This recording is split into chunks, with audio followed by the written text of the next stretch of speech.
كام هەواڵەمان پێگەی زۆر پێ خۆشحاڵ بووین و گەشاینەوە پێی و مەمنونی جەنابی سەرۆکین خوا مەحفوظی کا بۆ ئەم هەواڵە کە بڵاوی کردەوە بۆ هەموو کوردستان. ئەم پرۆژە زۆر گرنگە بۆ ئەم منتیقە هەموو ئەبوژێتەوە و ئەتوانێت ئیشی تیا بکا و هیچ کەسێ بێ ئیش نەمێنێت لە منتیقە لەو مەشروع ئیش ئەهلی منتیقەکە کورد بێ بیکات و فەرق و جیاواز نەکەن ئەمە خەڵکی ئەو گوندەیە و ئەوە خەڵکی ئەو گوندەیە با هەمووی بەشداری بکات لە ئیشەکە و سووری تیانە بیانووی تیانە بێ بەنگەلادیشی نەیەن ئەوان لێرە ئیشی پێ بکەن و ئێمەش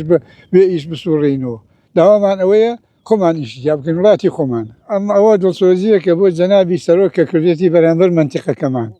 ئەم منتیقە ئەو مەشروعانەی تیا بکرێ و کۆمپانیانە ئیشی تیا بکە ئەبوژێتەوە فەرەحی ڕووی تێئەکا خەڵک ناتوانێت گلێ گازندە بکە هەرچی گەنج زمانوێ ئیشوکاری تێئاکا و ئیتر ناڵێ ئەچم بۆ خارجی ئیش نییە وەڵا بیکەم ئەم مەشروعانە بە شێوەی عام فەرەحیە بۆ وڵاتەکەمان. واتە ئەوەی کە چاوەڕتانەکرد لە سەرۆکی حکوومەت و کارە گەورانە ڕوویدا ئەرە وەڵا ئاوە چاوەڕێمانەکە کە ئەم مەشروعانە بکرێ هەتا ئیسە نەکرا وەڵامی سەکە کرا زۆرمان پێخۆش.